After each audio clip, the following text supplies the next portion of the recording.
What's going on, everyone? Hello, hello, hello. How are you guys doing out there, ladies and gentlemen, boys and girls? We are back for another great, epic episode of Just My Opinion Reviews. It is episode 10. It is the season finale. It is the showdown for Shogun, excuse me. Episode 10, like I said, titled A Dream of a Dream. In the wake of, I just think I just learned the meaning of the title of the episode as we're recording. It didn't dawn on me. But, really? But yeah, we're gonna talk about it. A dream of a dream. In the wake of a tragic death, Blackthorne finally considers the true nature of Toranaga's plan. Guys, if you did not know already, me and my lovely guest over here, we're going to spoil this episode up, down, left, right, in, and out as if you've already seen it. That is your warning. But since this is spoilers, feel free, spoil in the comment section below. It doesn't matter. This is a spoiler video. I notice sometimes you guys saying spoilers ahead in the comments. You don't have to do that in a full spoilers recap. So have fun. We're going to chop it up. There's so much things to talk about. But before we do, gotta talk about my guest, the lovely Kimberly Kern from Southern California. Ma'am, how are you doing over there? Let the people know. Brandon, I just have to say, it's been a while since I've seen a series that has poured in not just throwing money at something. It's not about throwing money at something. It's about taking the time, especially with a period film, to understand the culture and bring the viewer, you and I, we're Black. We have people, I've had people in my comments that are writing and going, I'm in England, going, I'm in, Scotland, wherever. A show that's about a culture, especially in a period film or a period series, bringing something authentic to the viewer is a celebration of one's culture. It's a celebration of how we can all come together in the film community. This is what the film community is about. It's about learning, opening ourselves up to the story, and letting storytelling bring people together. That's what film is about. That's what television storytelling is about. And this show has accomplished so much in honor of the Japanese culture and to honor film. And I just high praise. I'm wearing red. Red is the color of celebration in Japan, and so I'm redded out everywhere. And I have a surprise for you. I got so inspired by the show that I got a tattoo. Really? Are you serious? No, no, I'm just kidding. Oh my God. It would be dope though if it was I was gonna be happy for you. I know. I'm so it's Yabushige over here, and he's giving people side eye. And then we got Toranaga over here yelling Toranaga-sama. Yes. And then I got Buntaro getting shaded by Mariko and Blackthorne right here. No, just kidding. I went to a party and someone was doing airbrush tattoos, so it'll come off in a day. But it looks amazing. I had to do it, Brandon. I had to do it. I'm glad you did. You got me smiling over here. Do you have any tattoos at all? I'm just curious. I do. Okay. Yeah, I don't have a any. big cross skull on my back. Okay. Now I love the straight face. No, I have a cross with a heart in it on my ankle. Okay, cool. That's what's up. I haven't gotten it yet, but maybe someday, maybe Sunday. But yeah, someday, it's not finished. I still need to get it finished. But okay. I'm a big donor with the Red Cross. So shout out to anyone who donates. I love it. Our blood is much needed. So that's why I never finished my tattoo, because you can't donate for about a year. Oh, wow. And I like to donate as often as I can. So who knows when it'll get done. I did not know that. Thank you for that information. Yeah, sidebar. Yeah, you good. Let me clean house a little bit, guys, just real quick. If you're interested in other content that I have, check out my Monkey Man review on my channel. Check out my Civil War review on my channel. Also, the latest episode of X-Men 97, episode 6, Storm got on. Well, it's about Storm. I don't want to spoil anything. Also, the latest episode of Super Duper number 44. You see all that on the screen. That's what we talked about as far as superhero comic book stuff. The the Ministry of Ungentlemanly Warfare review, and also my Abigail review. I got a number of great videos for you guys to check out that I did in the past week. But now it is time for Shogun. Kimberly, I believe at the end of our episode 8 recap, you was like, Brandon, I have no idea where this show is going, how it's going to end. And our last week's episode recap for number 9, hey, I did not know things were headed in this direction. I don't know what to expect. Now we have the season finale, the conclusion. Are you happy? Are you sad? Are you satisfied? Or are you disappointed? Let me know how you feel, ma'am. I am dying to know. I'm dying to know. Oh my God. I am joyfully surprised. I am so happy for, when I say this, I'll explain. Original content. Now, mind you, obviously, this was our Shogun is based on a book that is based on real history. And then from there, in the, let's see, 40 years ago, so like in the 70s, I believe there was a TV miniseries. So when I say original content, you guys don't come at me in the comments. I understand that this is not the first time we've seen Shogun. What I mean is for our generation, our time right now, it is so refreshing to get a period series that has such what I feel like is a different take on what we've already seen. Because a lot of people said this is the next Game of Thrones, um, but I feel like there was some predictability when I watched Game of Thrones. Of course, you had Mhm. your little things tossed in, like, oh my gosh, oh no, that's crazy. But this film ended in the most, for those of us who have not read the book and did not watch the former miniseries, the past miniseries, it was such a delightful surprise that this was not a predictable ending. Mhm. The ending was nothing, nothing. And I watched it this morning, Brandon, because I wanted to be fresh coming into our review. I watched it this morning, so I literally watched it a couple hours ago. Um, Nothing predictable about this. Totally unpredictable. And I love that because usually when you're dealing with a film or a series that they're headed to war, you expect there to be this huge action set piece with Yes. explosions and guns, and depending on the period of time, maybe just swords and hand to hand or cannons or ships or what have you. I, I'm not going to lie, that's what I thought. It was Right. going to be Right. a knockout, drag out battle. Right. True. That's not what happened. Right. It's not what happened, and I cannot tell you how delightfully surprised I was. The popcorn movie side of me wants to be disappointed and go, "Why didn't I get my war? Ugh. Why didn't I get my battle scene?" Ugh. But honestly, it's such a more intelligent way to go to say this gentleman Toranaga is so high above what you think is going to happen. This man is such on a different level of war. We all need to take a note from, hello, especially with what's going on in the news right now. The real battles, winning the real war, the real strategic moves happen in your mind. Not with, look how big and bad I am. I'm going to bomb you and I'm going to strike you and I'm going to kill. You said it right when we were on the first review, Brandon. You said this guy's playing 3D chess. Mhm. I'm so delightfully Mhm. surprised, Brandon. Man, I love it, Kim. I love your take on that. Oh, that was a little bit too loud. My bad.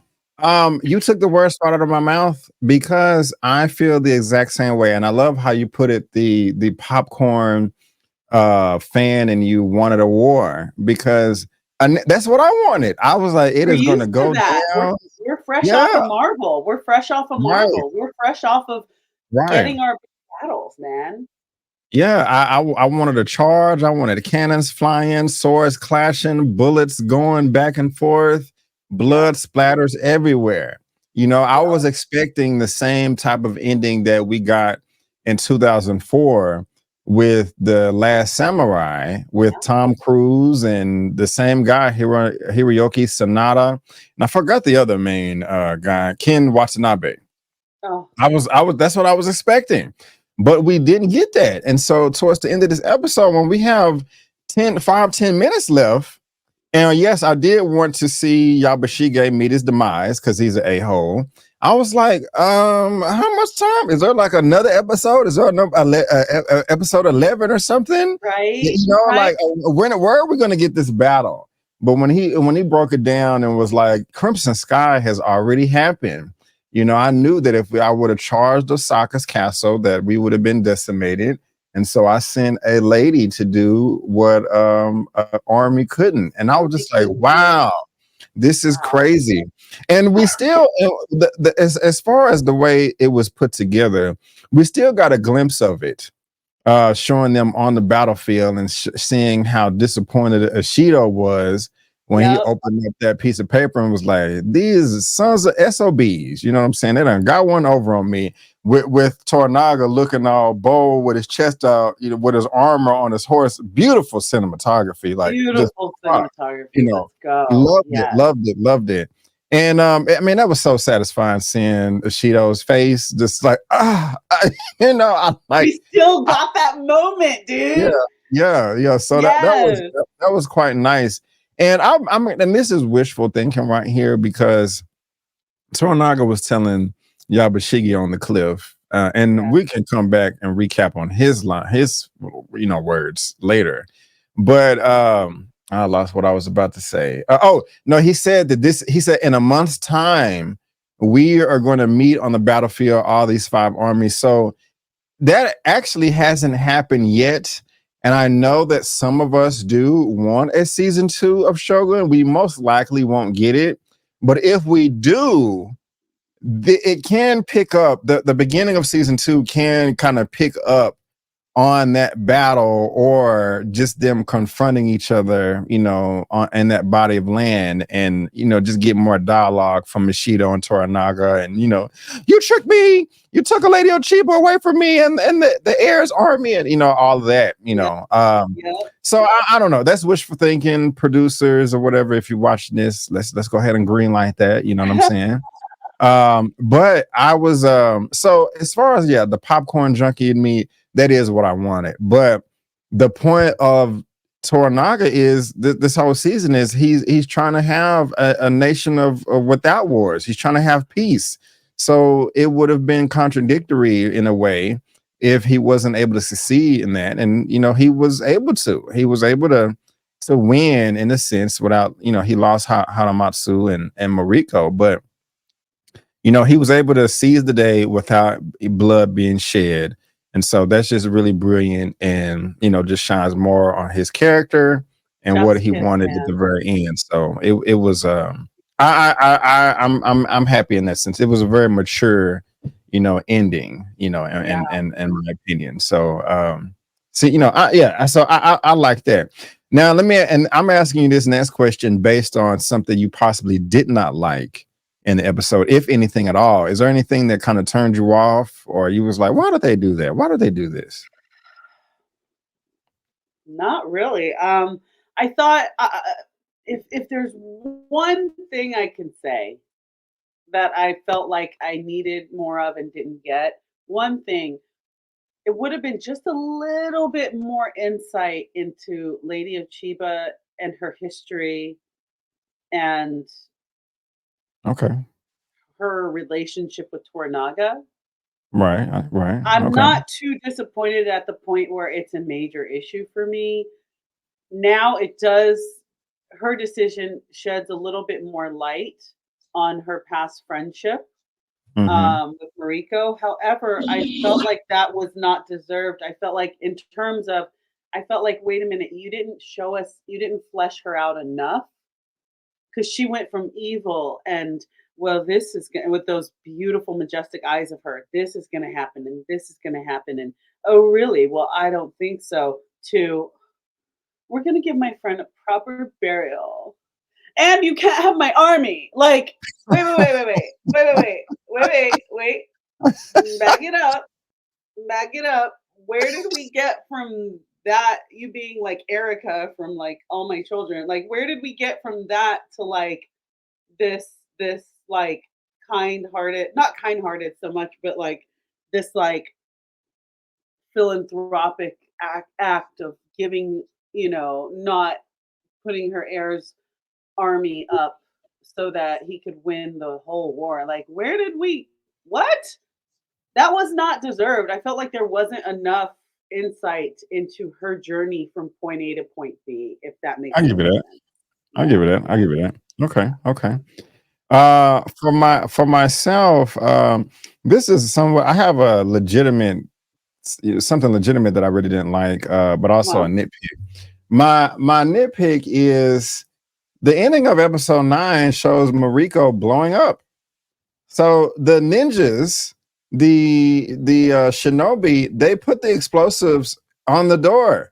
But when we open up this episode, where are they? Did they blow themselves up too? Because that would be dumb. Or did the Ashido's men or people that was guarding the council, did they come and take them out? Like did they escape? What happened to all the ninjas? Like, they just wasn't there anymore. they were just gone. So I don't know. I mean, for us popcorn junkies that want our action, that and not even a full battle. We could have seen them being Yeah. taken out. We could have seen them escape Yeah. or them blow themselves up. That would have been, kind of silly. But I was really wondering where the first time I saw episode 9, I was going to episode 10. I was wondering, like, okay, what happened to all the ninjas? What happened to the shinobi? They just, vanished. I don't know. What I did not like though was showing, and I legitimately didn't like this, is them showing Blackthorne older, like as an old man rotting in bed. Now that may have to do with a dream within a dream or something, It was but very Inception, wasn't it? yeah, Very like a scene from Inception for sure. Like it Ken Watanabe, like, yeah, when he was old. That's what it it totally reminded me of. towards the end of the episode where he was trying to take his life, and Toranaga stopped him, and that Yeah. was kind of funny to me, and I'll tell you why later. That I was like, well, he's not going to do it because we know that he's an old man with his grandchildren. So just like, okay, I know he's not going to hurt himself. So Yeah. I just didn't, and it just kind of took away stakes for me because you know up until episode 6 and 7 and beyond, we were saying like, wait a minute, everybody may not make it out of this season alive. We lost Haramatsu in 8. We lost Mariko in 9. We lost Nagakato in episode 7. Yeah, yeah, that's Will right. Blackthorne make it out of this alive? Well, we know he makes it out because we saw him in the opening scene as an old man. That So is yeah. I see what I, you're saying I didn't, I now. didn't, I didn't. It just took away the stakes for me as far as who's going to live and die. I mean, we wanted Yabushige to die. And let's talk about it. So that's Oh, just good. my complaints. But let's talk I about Yabushige. He done lost his mind, Kimberly. Where you where He's you at? like, Where you at? catfish, catfish. I got to get my catfish. Catfish, somebody. Catfish. I was like, I love it too, but like, calm down. Like, where the catfish at? Causing earthquakes and whatnot. Where'd they go? Yeah, I'm like, whoa, dude. Like, what? What? And y'all, and the look that Ishido gave him was like, bro, bruh. like, bro, calm down. This is embarrassing. You're embarrassing yourself. You're embarrassing yourself. Stop. Yes, Okay, I'm yes, gonna slow. He kind of did that slow, yeah. like, I don't see you acting crazy. I'm gonna go over here You and are just silly. it Yeah. was Yeah. that He's like, got me. your seat on the council is good, but go take a nap. You Yeah, doing the most. yeah. And ask me why. And like I mentioned this last week, like one of the viewers was like, Kim, like you go back and forth, like you hate Abishige, you like him. Like, what's the deal? You're gonna be even more confused because I'm gonna tell you right now, why did I have so much compassion for him? Yeah. He's I don't funny. He's It's funny. funny. He's Yeah. charismatic. Yeah. Just because I don't like the things he does doesn't mean I don't think he's charismatic. True. Ted Bundy True. was charismatic. Mhm.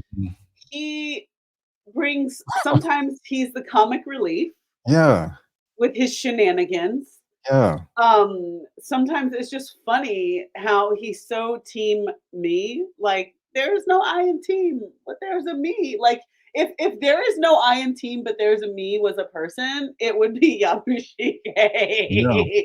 um, I I had so much compassion for him. I don't know why. It's like it's almost like somebody who spends their whole life not realizing that, like, hey, people like you. You don't have to act like this. I Or love that. hey, like Yeah. you do have a good station in life. Like you can get a promotion without lying. Like you're good enough at your job. You do realize that, right? Well Or like, said. yeah, like that's how I feel about him. It's like, okay, I don't know his backstory. I don't know if you're riffraff that you grew up on the streets. You're like Aladdin. You had to steal, but you do know that you do work for like the emperor now. So like you could stop stealing. Like that's Yeah. how I feel. That's why I have compassion for him because now I feel like, dude, I get that you're a bit of an ass, but all this back and forth, all this treachery, all this, I'll do this for you, but I'll do this for you, but my life is at stake. But what if I pledge service to you instead of my life? Will you take that? Will you take that? You'll take it? Great, cool. I'm going to have these ninjas come in. Like, aren't you tired? Yeah. Aren't you? Yeah. I wanted to say to him, aren't you tired of scheming? Yeah. Yeah. Don't you realize your own value?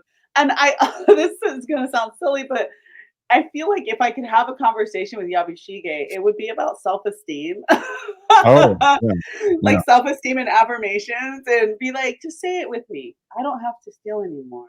I'm good enough, and people like me. People Sing it like in me." the Like sing it in that, the like the mirror. Yeah. Stewart, like I'm from SNL, like, doggone it, people like me. That's how I felt with Yabushige. Like, stop going back and forth, dude. You're enough. You're enough. Yeah. Because I felt sad for him, oddly, when he was with Omi and the way he was walking towards the ledge to just get it over with. One, I didn't know he had a freaking wife. Let's talk about that. He's like, and my True. wife, True. tell her she can marry someone else. I was like, this dude has a wife? Yeah. Yeah. Oh hell. Yeah. What's her freaking story? Um, but when he was walking to his death, there was such a feeling on him of, I guess we're here. Like, Yeah. not even like a very deep, like I give up, or not even a deep moment. His life had value. Without all the treachery, he still was somebody.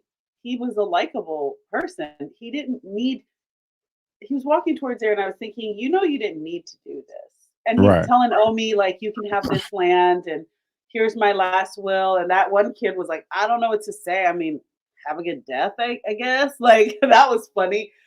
But when he was talking to Toranaga, the look in his eye, especially right before Toranaga took his head off, gosh, this actor, I want to give him his due credit.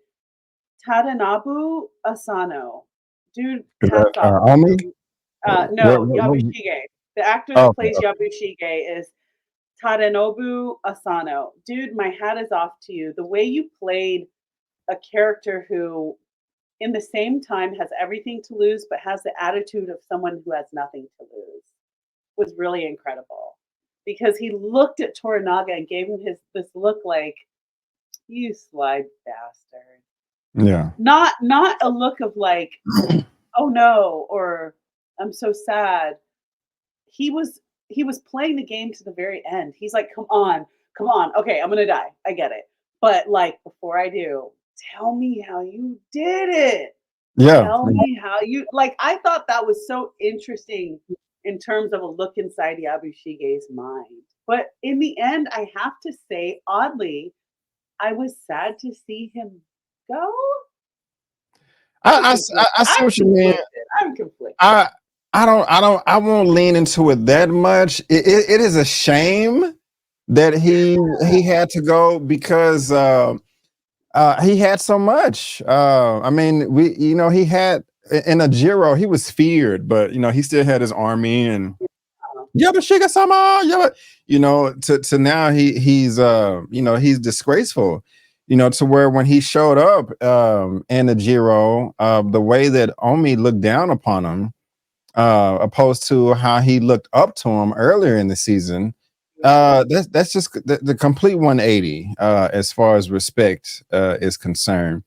But yeah, he truly lost his dang mind when he was on the ship going back to Ajiro before they landed.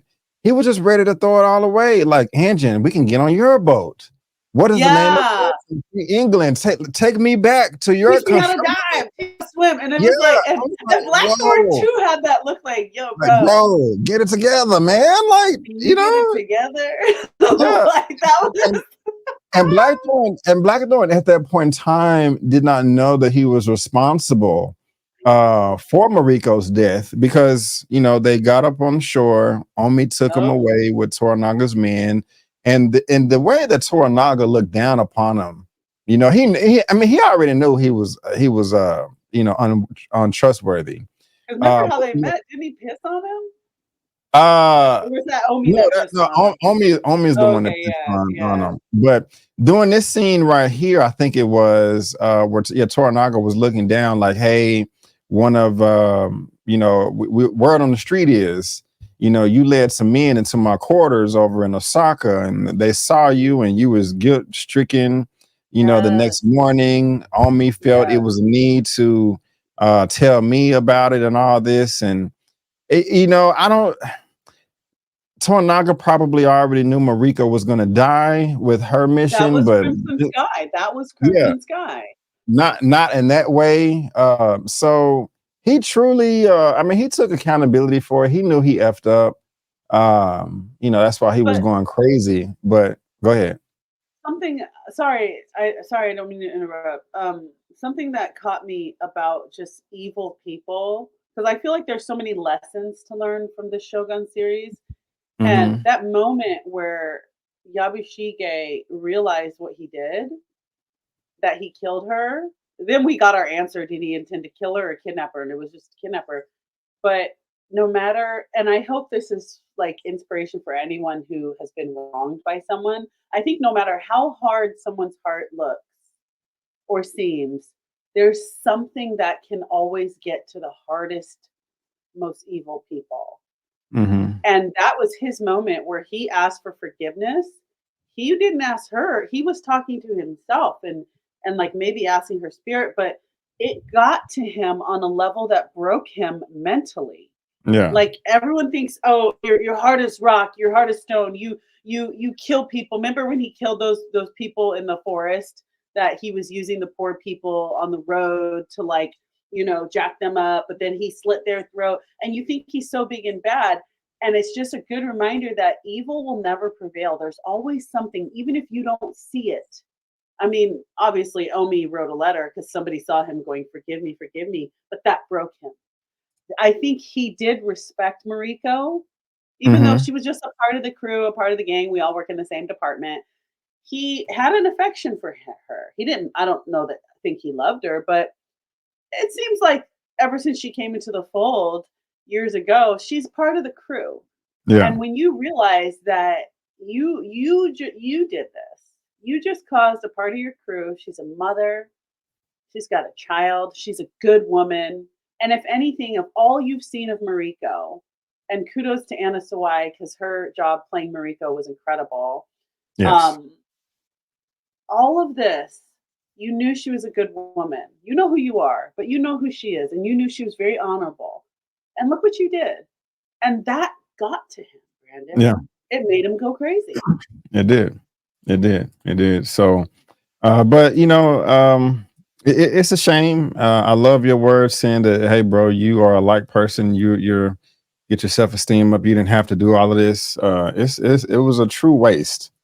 But it is what it is. How did you feel? Now we can talk about Blackthorne a little bit more. Mhm. I think this episode may have been his best acting out of the whole series. Yeah. But also being in the old man, being an old man, I just didn't really care for that. But when he woke up, when he came to from the Yes. explosion at the very beginning, Mhm. also, he's dehydrated, discombobulated, all those words combined into one. When he woke up from, I guess, his nap, and he had the head wrap on, and he was like, "Yeah, Mariko was buried a few days ago or a few hours ago." He didn't get he was knocked out. He was in a concussion or something, resting. He didn't get to be a part of that funeral, unfortunately. Part of me So thought that was a ruse. Part of me thought she was buried. Like, I thought he was gonna get back to Ito and she was gonna be there. Like, part of me oh, thought she wow. wasn't really dead. Really, really, I don't know. I just maybe I just wanted her not to be. okay. Um, And I'm not mad. Yeah, I can dig it. I didn't think that at all. Um, but he didn't have anything to live for, Blackthorn anymore, because, and I'm jumping ahead a little bit, but he woke up and they came in. I think he said Kenyama signed off for you to leave and go link back up with Toranaga in a Jiro or an Ito. He's like, "Where's Yabushige sama?" He's at the harbor, getting the ship ready. And him and this engine was having the him and this engine. He is the engine. Him and Martine were having the conversation in the forest. He was being honest with them, like, you were set up to die in this forest here, but yeah. he found out that Mariko, negotiated a deal with the church, and that's why I'm escorting you here now. And he just didn't care. He had truly given up at that point in time. And then he saw that his ship was blown up or sunk, and so he was out of there. His acting was really great when he went back to the quarters and he was sitting on the patio or the porch, I guess. And Fuji came and sat right next to him. His expression and the way he reacted, because he was just like staring off into space, kind of in like La La Land. He was like, "Oh, Fuji-sama." He was so relieved, like, you are somebody that I recognize, that's been kind of rock with me, my consort. He was so happy to see her. And that's why he was like, "You look strong and healthy." His Japanese has he's been there a number of months, so he can speak the language. And I love that scene. That was another favorite scene of mine, their exchange, which also ties into the end where they're at the boat, which was beautiful. But that was just like the last thing he was able to hold on to.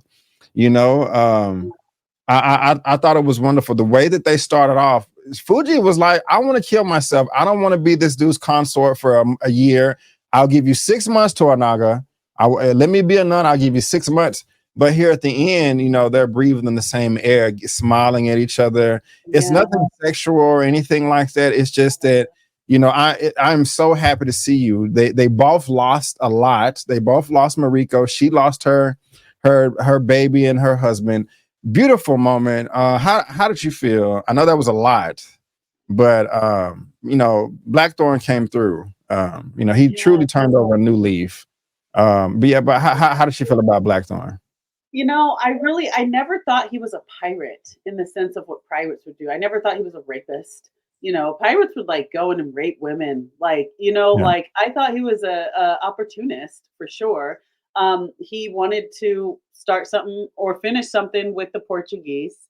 So I do think in terms of whatever he did that was in that journal was against the Portuguese, whether he was killing them or what have you. But he at his heart, he was a opportunist from England. He wasn't even a pirate. He was a pilot. So he knows a lot about the ship, knows how to get to and from and weather the storms. But I never thought he had hatred in his heart. He did tell Toranaga, um, I was using you. Don't you get it? I was using you. I'm the enemy. However, it wasn't out of hate. It was out of I want to win against the Portuguese. Hmm. I have this map. I know something about them that you guys don't know. Oh, I come to this place and I find out, the Portuguese, I know the Portuguese are here. I'm gonna, he had his own plan, yes, but I don't think it was evil. I don't think it was evil at all. And honestly, I really thought it was beautiful the way he and oh God, what's her name?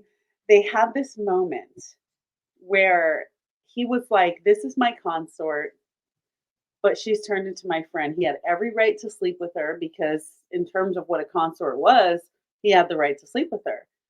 However, he didn't. He never violated her. He didn't beat her. If anything, he stood up for her. I thought their relationship was really, really beautiful. And something I thought was incredible was when they went out on the boat. They went out on that boat, and he was like, "Okay, you have your plan. You're going to take your ashes of your baby and your husband, and you're going to go and you're going to be a nun. That's how you're going to end things." But he was kind of like, "Let me introduce to you a way of mourning that I see here in this land. You guys don't mourn like this, but we're friends now.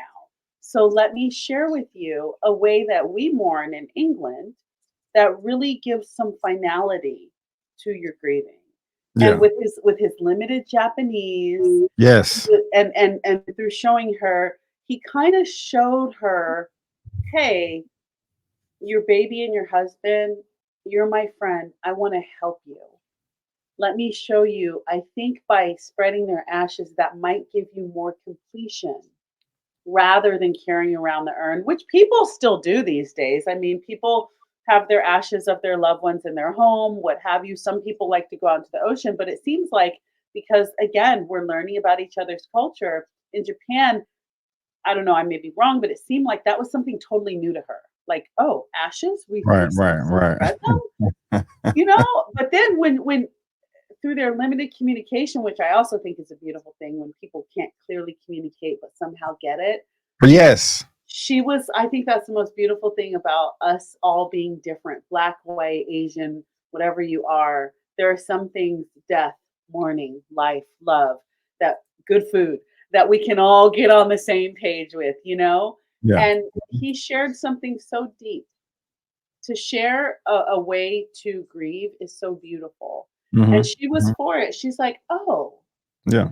in the water, together, Yeah. forever? Okay." And I thought, and after she did it, she had this look on her face of like, "This feels good. I like this. Thank you." Yeah. And I just thought that was so beautiful. And this is what I love about the fact that this isn't a white savior movie. So if anyone's saying that, like, cut it out.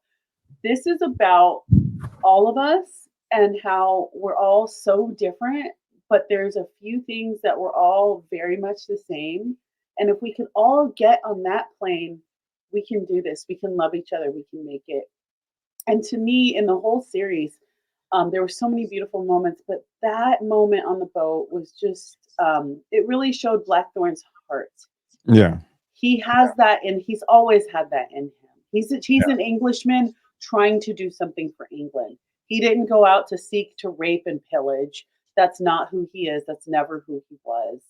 Um, but I actually really like Blackthorn, and I love that he passed the test that Toranaga was testing him. And I don't want to jump too far ahead, but I thought it was crazy what Toranaga did to him. But all in all, Blackthorn, I really love that he had a nice long life because he could share these stories with people. I don't know if he ever went. I don't think in the real history he never went back to England. But I was wondering where these little white kids came from. So I was wondering, like, because I was looking at the kids and I was looking at them to see if they had any Asian features, because I'm like, Okay. in Okay. the story, in the book, he takes on a Japanese wife, but these kids looked very 100% English, so I was kind of Hmm. confused. Hmm. But Hmm. I don't know. He had kids before, so I don't know if his son and daughter ended up coming to Japan eventually. I don't know, but those kids didn't look mixed. But I don't know. I'm But go. I'm. Oh, sorry. Sorry. Keep no, going. no, go for it. No, I was just gonna say, Uh, I like he had a long life, but I thought his grandkids would have looked Asian to kind of finish telling the story that he stayed in Japan, he married an Asian woman. So I was a little thrown off that those kids just looked like little English folks. All right, all good, all good. I am with you. I am with you for the most part. I'm a bit conflicted. First of all, on your last point about the kids or the real story, he stayed in Japan. On one, I forgot the YouTube channel, but they posted something yesterday where they had a historian talking about how accurate Oh, the show Shogun was? is, Oh, okay, and I cool. didn't get a chance to watch it yet, but I think I clicked it in my watch later playlist, and so I'm gonna be checking that out pretty soon. Also, towards the end of the episode, right before Toranaga beheaded Yabushige, he said, "I Mhm. don't think it's in the Anjin's fate to ever leave Japan." So Yeah, that may be a nod to what really happened in real life. yes. Um, about him and Fuji, you made the great points where they don't fully understand each other, but they get the gist of it. I think that's beautiful.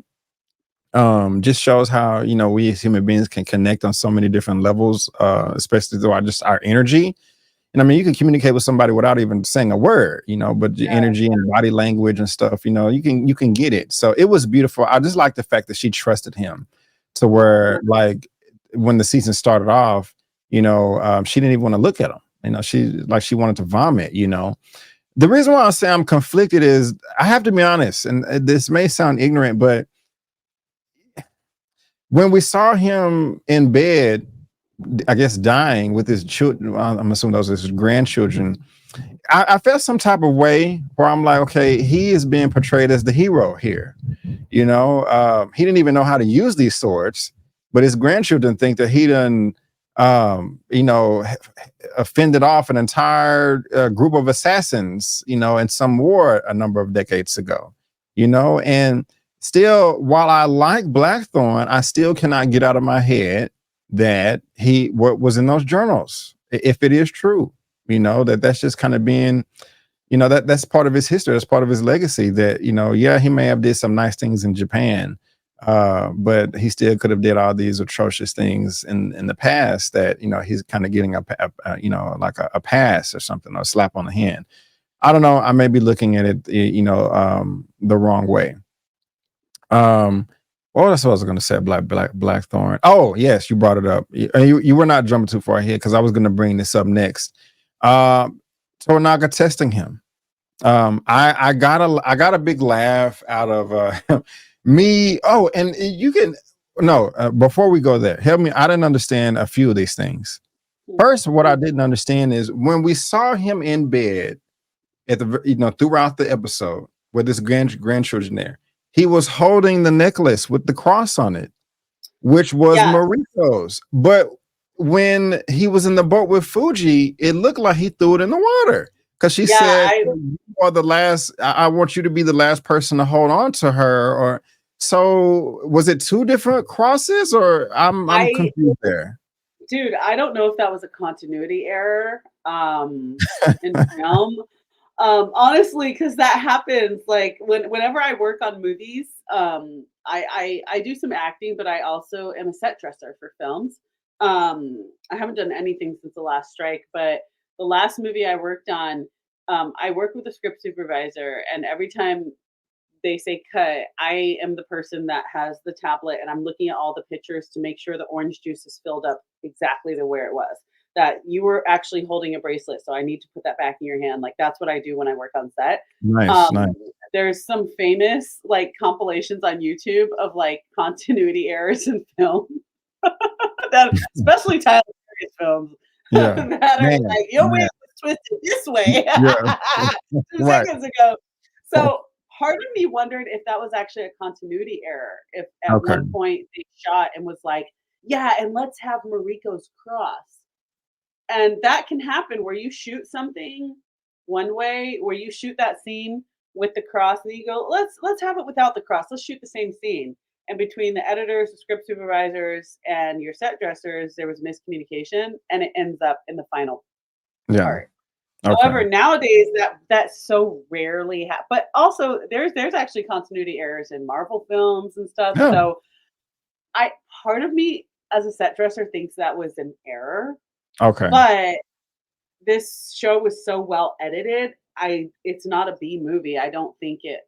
I don't know. That to me seems like an error because right when they were on the boat, and he had it in his hand, I was like, oh, so this is the part where he goes, I'm gonna toss it, and then goes, wait, no, I'm gonna keep it forever. Because Hmm. obviously it was in the first scene, Right. and Right. she was, and I thought that was beautiful how she said, I think you should be the last person to hold her. Yeah. I'm sorry, romance department. Yeah. Yeah. Wee Yeah. wee, come Yeah. on in. We need to stamp this as one of the most romantic things I've heard Right. in a Right. in a series in a long time. That Right. was Right. so Right. romantically It beautiful. Not was. her husband, not Buntaro, not her son. Hmm. Hmm. You should be Yeah. the last Yeah. person to hold her. Oh, be still my heart. Um, I don't know if that was continuity or if we were to assume that somewhere along the way he got another cross, which just seems silly after Yeah. you have Yeah. the boat scene. So Right, right, right.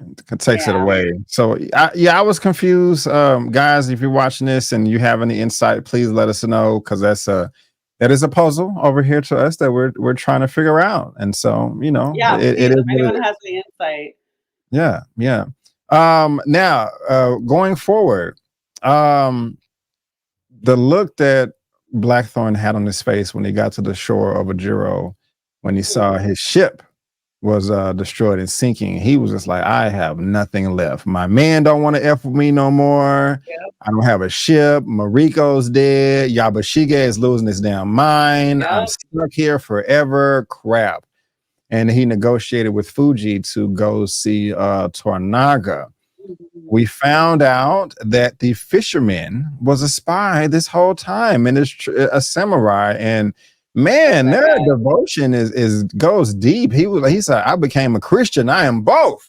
And I'm not an expert on here this, but well, Oma and what was the other council of regents name? The one with the money that wanted the engine dead.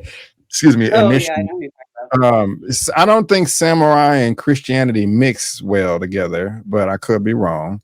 But he said I'm a Christian and I'm a samurai. But help me understand this, Kim. If Toranaga is the one, so okay, if Toranaga was the one that not shrunk, but sunk Blackthorn's ship to test the engine, about. Mhm. I'm assuming that whole thing was a ruse of him taking over the city and beheading people and putting heads on Yeah, spikes. Like, was that real or not? man, Because told. they made us think that Toranaga was really upset that they was trying to find the bandits that came in under the cover of night and created some effery and sunk the ship. But if it was really Toranaga's plan, like what was this, like the Truman Show and everybody was in on it? That's a hell of a production. I, I'm Bro. I'm being silly but serious. No, I don't no, I don't get 100%. that. I don't get that at all. I'm lost. I'm right So, there with you. Here's the thing about Toranaga. Man, you play too damn much. You play too much. yeah, He's like the group of friends that like to prank each other, and it's like let's put a little crackling firecracker in his shoe. And it's like, okay, man, he's the one that's like, let's duct tape a firecracker to his foot and blow yeah. it up. Yeah, yeah, that's it. It's like, yeah, You're bro. so What? right. What Stop is it. It's too That's much. who he is. He plays too damn Yeah, much. He yeah. goes too far. Yes, Um, yes. um. You're hilarious. I have weird analogies. This is how I my You're hitting brain it out the park right now. runs my So you're brain. great. You're great. Keep going. But he plays too damn much. Here's the thing with Yeah. Tornado. It's either A or B. I think he is so devoted. He is so freaking devoted to becoming Shogun. We often forget another title for Toranaga is a warlord. Okay. Because we think of warlord, we think someone who keeps the people like a terrible landlord, someone who keeps the people poor and has all these slaves. And it's like I think he's a sensible man. Like even the way he still jokes with his wife. He's like, "Did you read this letter?" And she's like, "How me read a letter? No." Like they still have this cute Yeah. husband wife Yeah. who've been together for Right. 30 years, playfulness Mhm. with them. I think that's so Mhm. cute. Like he still has a heart. Either A, yeah, he cut those people's heads off because he's like, this is a ruse, but when I do things, I do them 100%. Yeah, Um, man. yes, That's crazy. beat the people, don't kick them too hard, but make sure you black their eye. Either Yeah. he did that or he like dug up people that died of the flu Right, right, and was right. like, oh, they're dead. Cut their head off and put it on a stake and make it look like I'm Yeah, like man. really bad and Yeah. like I did it. So part of me thinks he's kind enough to say, take all the people who have died in the last few days, dig them up, cut their heads off, and put it on a stake. But he's also serious enough to go, who are the worst people in this village? Man, that's I'm gonna crazy. need their head. Yeah. I'm gonna need their Yeah. head for a thing I'm gonna do for a thing. I I gotta do a wouldn't put it thing. past them. I wouldn't put it past them. Yes, You know so what it's I'm either saying? A or B with him. Yeah. Shoot. So he's he's Yeah. he's that way. He's him. Like as my nephew says, he's him. He Yeah. as these kids out here, he's him. He will do some stuff like that. I thought it was really Crazy. messy though, how when Blackthorne found out, he was like, again, it's like the Brandon, it's like the callback to the bird with the miscommunication. It's not just Toranaga, it's the people and their way. We have to Mhm. remember, like we said last recap, we can't come in with our American views and our American history and go, "Oh, this is barbaric." Well, in some countries, the fact that, you let your kids have recess is barbaric. In some countries, the fact that you even have a conversation with your wife about finances is barbaric. So, you have to remember our ways are not the way. So when Toranaga, that callback, when he was like, "Oh, you're gonna love this dish that I make in England." I mean, like, we gotta hang it up. Gonna get a few maggots. It's gonna stink. But trust me, after that process, it's gonna be so good. It's gonna be like a really nice beef jerky. Like he wanted to make something nasty, and he jokingly said, "Don't now. If any of you touch it, I'll kill you." Ha Right. ha ha. Right. All right, what's next? And everybody took that as, you hear that, guys? He will kill us. If anyone touches it, you will die. And then somebody was like, I can't take it. Take the bird down. Right. And they killed the gardener. We Yeah. have to Horrible. remember it's not just Toranaga, it's we have to open our minds to the Japanese culture of that time in terms of honor and your word. Your word is your bond. In terms of what you will accept as honorable. Like Marika was ready to kill herself when she's like, I can't do what my boss told me to do. And I'm damn sure not going to go back and be like, I couldn't do it. She's like, the most honorable thing is for me to kill myself. Like, we have to remember that's just that culture. That's how they did things. So it kind of isn't crazy to say that Toranaga went that far to prove a point because it seems to be that in this culture, they do that. They Yeah. go really far, what we consider far, to prove a point. And that's why Anshin, again, he wasn't American, but with his English ways, was saying, you would go as far as to blow up my ship. Or I think he didn't know Toranaga did. He was just like, Toranaga was trying to be like, no, man, I care about you so much. I'm not going to let anyone get away with this. I'm going to kill them. Yeah. He was like, wait a minute. You would go so far as to hurt your own people. You know what? Forget it. The ship means nothing to me. I don't care anymore. And he's like, no, no, no. I'm going to kill whoever I find, and Yeah. these people are going to suffer.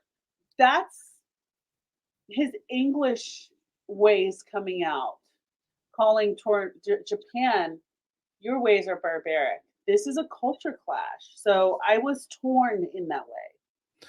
I feel you. I'm hoping that he dug up some bodies. God, I You hope so, know, but it's I very hope so. possible that he was like, Yeah. you, time to serve your country. Right. I'm going to need your head. You could just Oh my God. I could use Yeah, that that's I part hope of that your I hope that body was that. to Yeah. be a useful part to my war, you Yeah. know? Your eyes got big. Yeah, I'm hoping not. I did get a laugh out of Blackthorne, the engine. He tried to take his life. Toranaga wasn't having that. You're not one of us, man. This ain't your customs, your culture. No. Right? Now that you're done, pull out your ship, rebuild it, build me a fleet. That death would have meant nothing to him. And so he wanted to make sure he knew that as well. Like, you cool, but you ain't that cool. You know what I'm saying? So Yeah. that was funny to me. But yeah, Blackthorne, TK, I'm the enemy. I tried to. Well, he knew that a long time ago. You didn't have to tell him that. I mean, come Yeah. on. He knew that from day one what your agenda was, what your goal was. Mhm. So yeah, that's interesting. Let me see.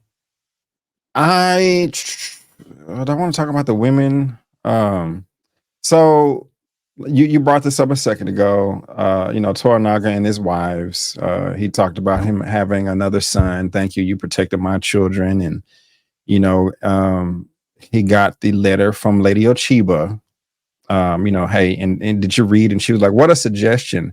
Did you know at that point in time what it was? Could you guess, or you had no? I didn't either. I'm not trying to front or nothing. I know, I guessed many things. I part of my guess was one thing that I thought is Lady Ochiba was like, I am so sick of these men and this regents and their back and forth. Me and my son, I just want us to be safe.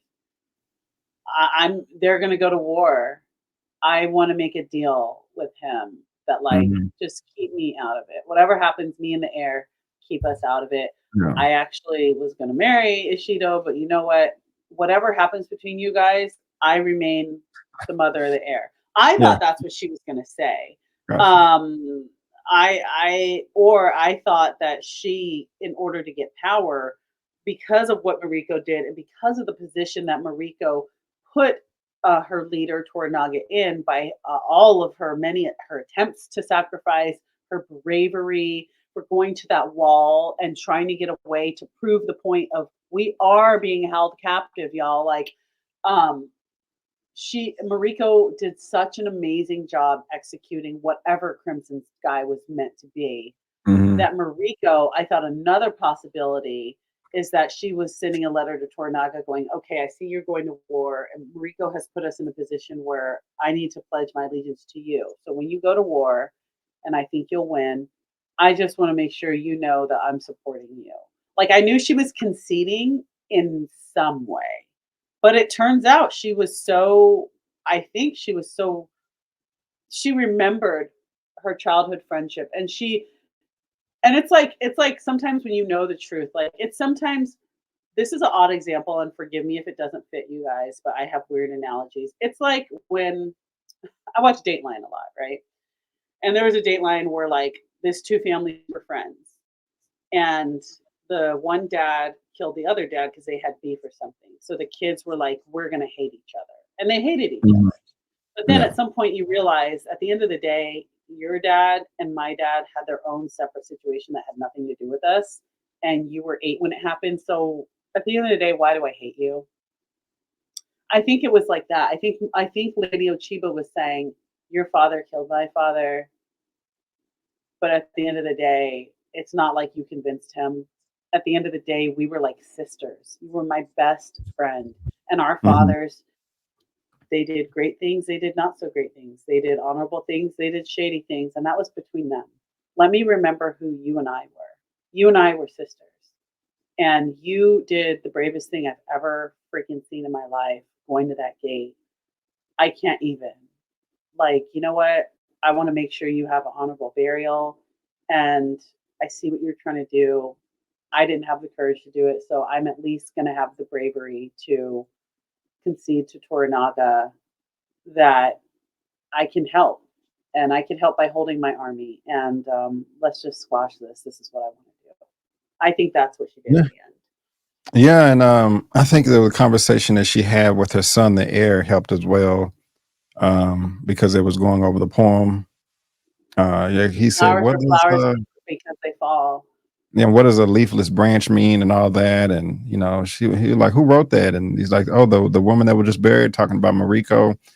And Yeah. again, going back to Toranaga, he had to have known Ochiba was going to do that. Like he was I don't. really Well, hoping. yeah, I guess so. I'm often surprised at what Tora.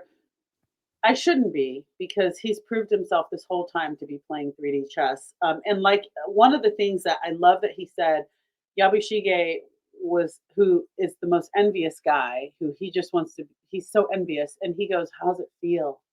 How's it feel to command the wind?" And he's like, Mm, "I don't play it. command the wind. I study the wind." Yeah, yeah, yeah. And that right there, I if I'm gonna get a tattoo of anything, I should lie to you. I should have lied to you and told you it says, "I don't command the wind, I study the wind." Oh, Be be bars. I got bars for days. Because honestly, God, I might put that somewhere. That is so beautiful, and Please do.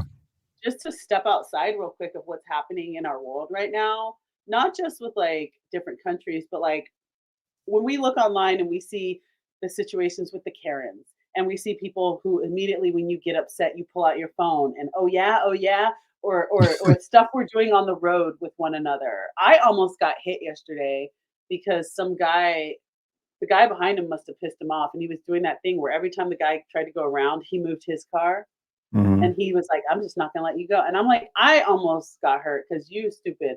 All of us need to remember or take a note from the page of Toranaga that a real warrior starts the battle up here. A real Mhm. warrior studies the wind, doesn't Mhm. try to be the wind. We're over here talking about I will huff and I will puff and I will blow your house down. And it's like, why don't you just study how that's done, first of all, Yeah. before you get all high and mighty? And that is the beauty of Toranaga.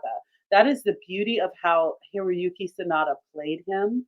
Because Hiroyuki Sanada, the way he played him, he knew so much of what was going to happen, and he had to play things like he was omnipotent and clueless at the same time. And Hiroyuki Sanada did an Yeah. amazing job playing a leader Mhm. who is actually quite omnipotent, but needs to seem to everyone else like he's experiencing everything in real time when he's actually 5 days ahead of Yeah. everybody. Yeah. And to him, I True. say kudos to him. Award season time. I know this show is far from awards, but don't you dare let the Emmys come around and let me not hear the name Shogun. Yeah, that would be crazy. That would be a hell of a sin right there.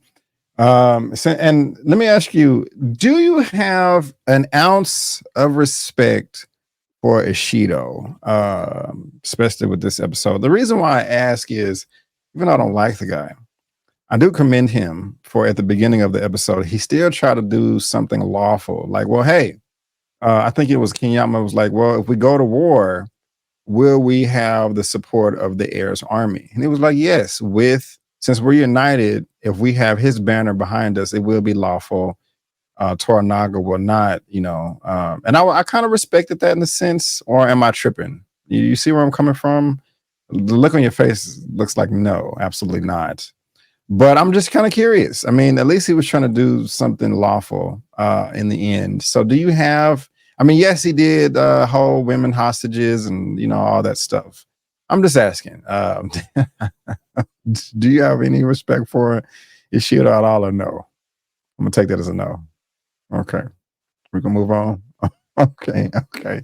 Almost towards the Do end. you see my face? I do see your face. Thank you for that. Thank you for Need that. I say more? I'm Wow. gonna do something he's not doing anything lawful.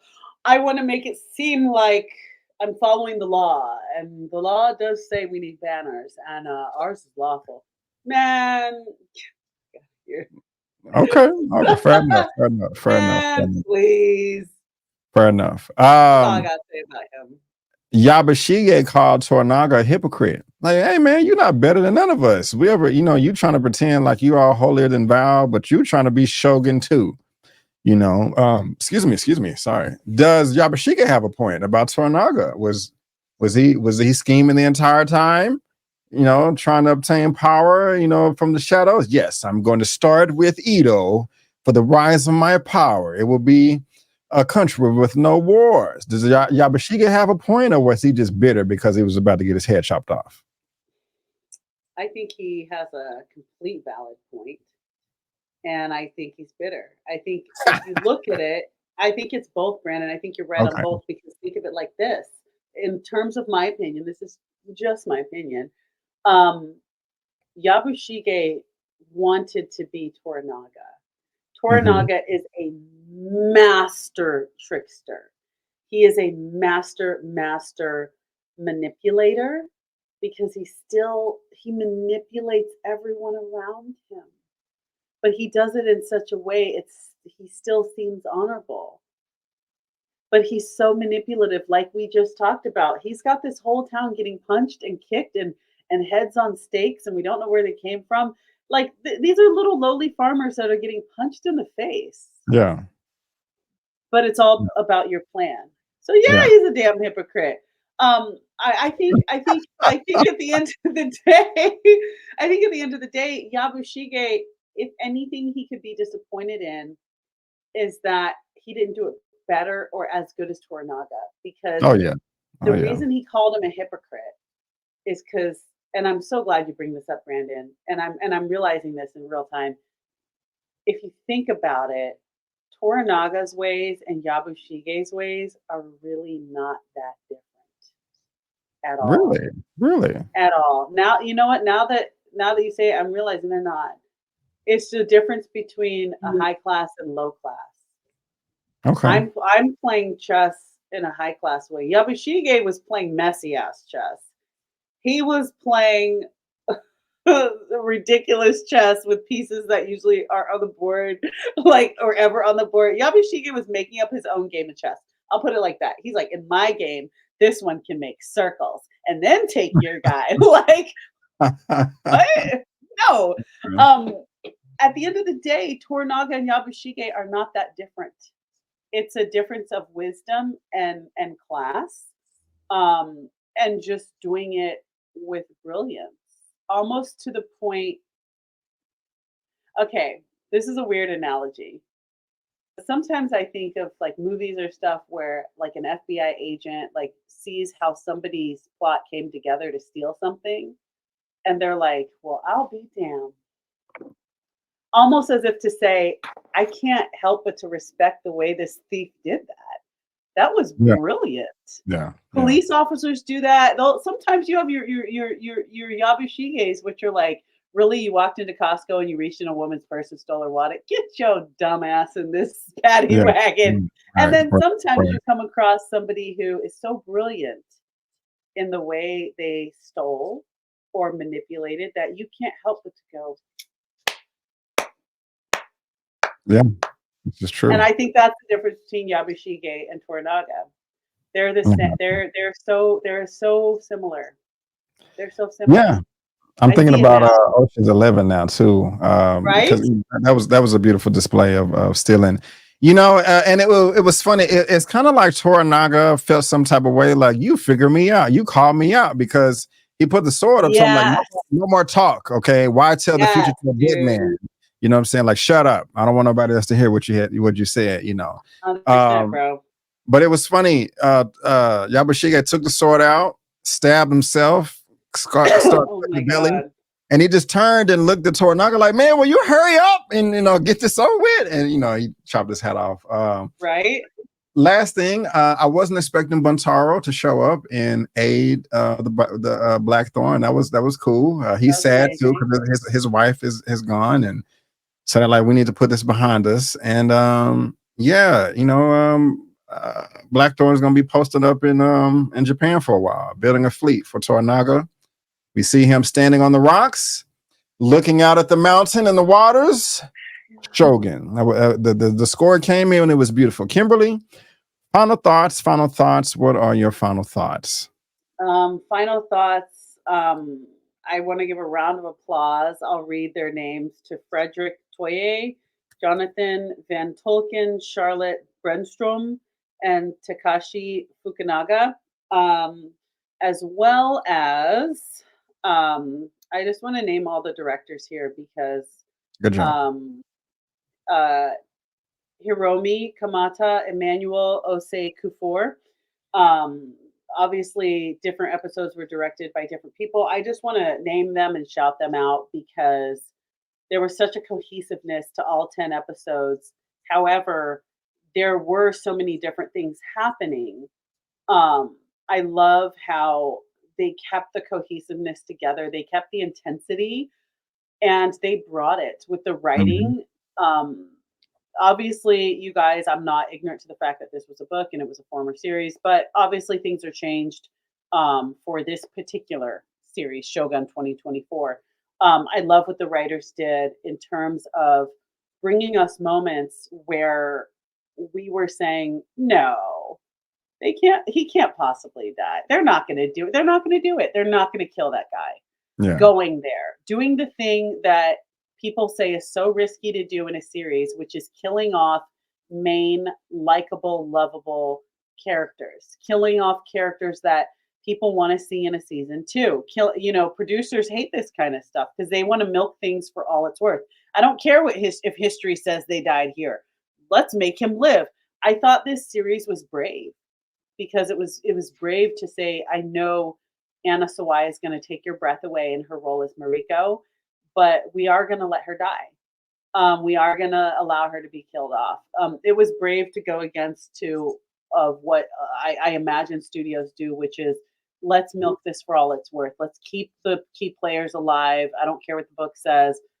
Let's do what we want to do to milk the money. Because I got to tell you, I would have loved to see two more seasons with Mariko and Blackthorne and what happened and how their relationship went and the triangle with Buntaro. I would have loved to see more Mariko.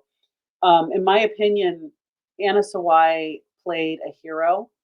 Mariko is the hero of this story because not only was she thinking just about God and country the whole time, she is an example of what it means to be for God and country. And we all need to take some. We're also critical of where we're from because of what certain politicians do or certain things. Look, you want to see some change, you be the change. But where you're from is where you're from. And at the end of the day, it's about God and country. Or at least this country girl thinks that's how I feel in my heart. And Mariko, she had that through and freaking through. And she did have two masters and she played them and she was honorable, the best that she could have been. But in the end, she just wanted to be with her father and her mother and her Yeah. siblings that all got murdered. I thought it was beautifully written. She is the hero of the series, and also reminding that there's stuff she did where she was like, I'm going to die. Either way, I'm going to die. I plan Crimson Sky, whatever all those Crimson Sky plans were. I think she knew she wasn't coming home, and she made deals. She made a deal for Blackthorne's life. She made a deal for him to get out. She thought beyond the grave. She is the hero of the Shogun series. Anna Sawai, she's also in Monarch on Apple TV with Mhm. Kurt Mhm. Russell. I thought she did a great job there, but here she was poised and powerful is how I would sum up her character. Poised and powerful. Um, I could break down every character, but I feel like we've done a great job. But I just want to give a shout out also to the producers, namely, obviously, Hiroyuki Sanada. For a man that has been acting since he was a kid, I think he was like a child actor back in his I homeland. didn't know that. Yeah, like I was looking at some stuff and there's like video of him acting when I think he was like 16. And he was Wow. like on a Japanese soap opera or something. Like this man he's like Kurt Russell, Kurt Russell was in a scene with Elvis, okay, in a Disney movie. So that tells us how long Kurt Russell's been acting. This man has been acting since he was a kid. And for him to finally get to the point where American worldwide audiences are recognizing you as the freaking man, like to be an executive producer and to lead the cast and crew for the traditions of Japanese culture to be communicated in such a clear way for us to take in this story, to not just take in the story itself of Toranaga and Blackthorne and Ito and Osaka, but to take in the story of the Japanese people and what your people about are all about, with the garments, the elegance, the power, the politics. I think he's done, I would say, good man. You did right for your culture, and I Hmm. congratulate him for that. He deserves. If I was at the premiere for this, and no one else was giving a standing ovation, I would have been that one lady that was like, "Come on, guys!" You know. Kudos to him for just as executive producer. I hope he gets nominated. For acting wise, Cosmo Jarvis did a wonderful job making us not understand, is Blackthorne bad? Is he good? I think I love him. you know, that's the journey he took me on, and AKA, like, he is the most romantic guy in the 1600s. Like, he could get it. Like, he did a really amazing job of being romantic and an opportunist. And so Cosmo Jarvis, who I think I said in the beginning, he looks so much like Tom Hardy when the opening scene started. I want to see more from this guy. I want to see more from him and more films and other series. I haven't seen too much of this gentleman's work, but kudos to you, man. And also his Japanese, for someone who was portraying someone that was learning Japanese. Great job. It's acting's not easy. Everyone's like, acting's so easy. No, it's not. Acting is hard. Trust me. I've killed great. I've booked stuff. I've had a decent time as an actor. Not anything crazy at all, but it's hard. It's not super easy. And Cosmo Jarvis, dude, good on you. You did a fantastic job. This series, my last final thought, Brandon, is I'm so glad. I'm actually so glad we didn't get a big battle. I'm so glad it ended with mental battle, mental strategy. It ended with how to manipulate people, but also kind of stay honorable. I love that it kept me up here rather than, yeah, yeah, hit them, cut his head off. Da, da, da. I mean, we got a lot of that, but I'm joyfully satisfied in my unsatisfaction of certain things. And that's what I have to say about Shogun. This whole team, I would love to see more from them. Hiroyuki Sanada, please get back in the executive producer seat and bring us more. But overall, 10 out of 10, 5 stars, round of applause, standing ovation for Shogun. Wow. Just wow. Yeah, yeah. I love it, ma'am. I love it. I'm just gonna go ahead and echo pretty much everything you said. I did not agree. I mean, I do not disagree with anything, and so right on to you. But this is the most. This is some of the most entertaining pieces of television I've ever seen in my entire life.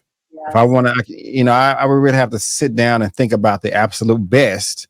I don't want to exaggerate here, but it's definitely up there. Definitely top 10, maybe even top 5. I mean, across the board, the acting was phenomenal. The story was fantastic. It was unpredictable. The action and lack of action was thrilling, was fulfilling. The cinematography was dope as hell. The costume design, my goodness gracious, they just put so much energy into it as well. And then you can't, and none of that matters unless you have great music and a great score as well. So to the music department, Nick Chuba, Atticus Ross, and Leopold Ross. I mean, I would jam this in the car, going to sleep, anywhere. It was just amazing casting. Just the set, the sets were incredible. You talked about it yourself early on when we was recapping just their mannerisms, their feet work, their The placement. detail. Yeah, them opening and closing doors and panels, and just Yes.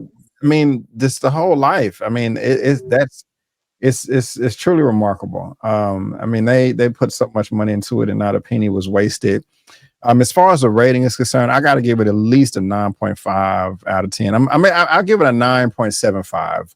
I don't There want you to give go. it a perfect 10, because I have my nitpicks here and there. Like I mentioned in this episode, showing Blackthorne, growing up in the future, that kind of took away some stakes. And I still wanted my battle, but the way it was handled it was perfection. So, or near perfection. So 9.75 out of 10. Kimberly gives it a 10 out of 10, and everybody involved with this should be very, very proud of themselves. You mean you are part of the credits, and that will be remembered from now until the ends of time. And Well, Brandon, I also want to just thank the viewers that have been watching on both your channel and mine, because some people have been getting in there that have read the books mhm.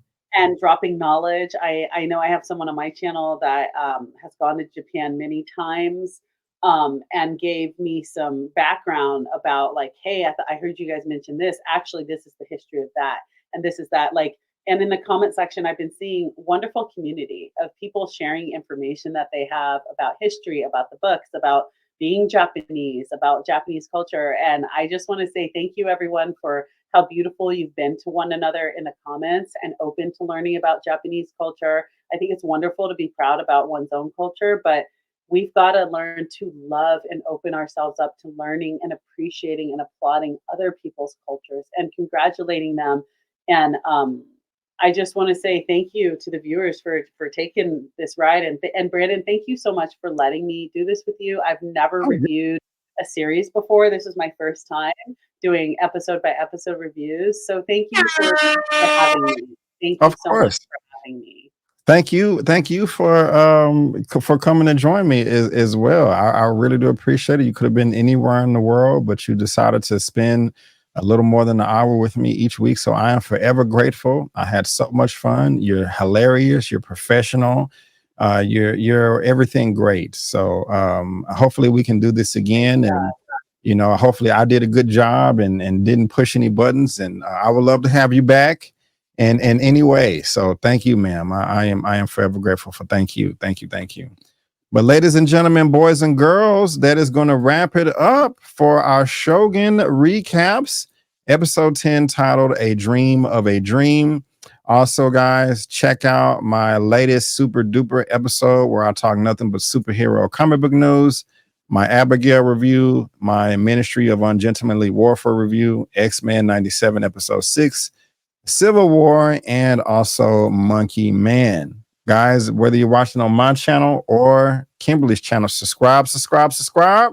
This is what Kimberly's channel looks like right here. Ma'am, why don't you tell us about that podcast you got coming up?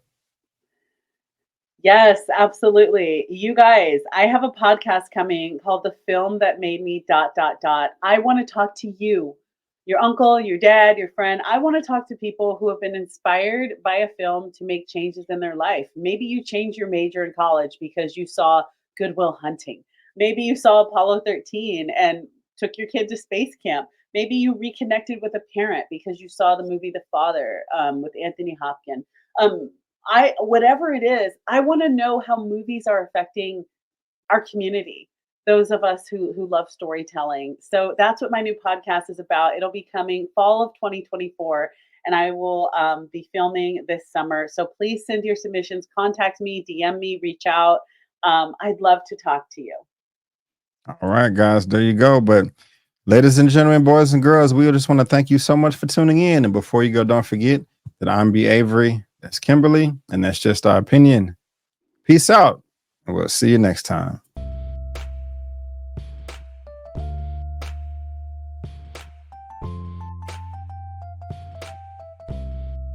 Game over!